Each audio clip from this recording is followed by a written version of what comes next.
बिस्मिल्लाहिर्रहमानिर्रहीम। अस्सलाम वालेकुम students, welcome back to Zeenat Minds Academy. बच्चे, आज आप लोगों को हरूफ तहजी लिखने का सही तरीका बताऊंगी, ठीक है। अलिफ, अलिफ के बाद जो है अलिफ मद्दा, बस इतनी, ठीक है। आप लोग क्या करते हैं, हम ऐसे लिखते थे, नो दिस इज़ रॉन्ग। अलिफ मद्दा, आज की प्रैक्टिस है अलिफ मद्दा, अलिफ मद्दा, अलिफ मद्दा, अलिफ मद्दा, अलिफ मद्दा,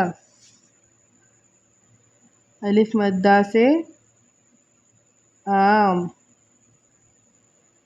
तो आज हमने इसके साथ मीम भी लिखना सीख लिया। Meme, meme,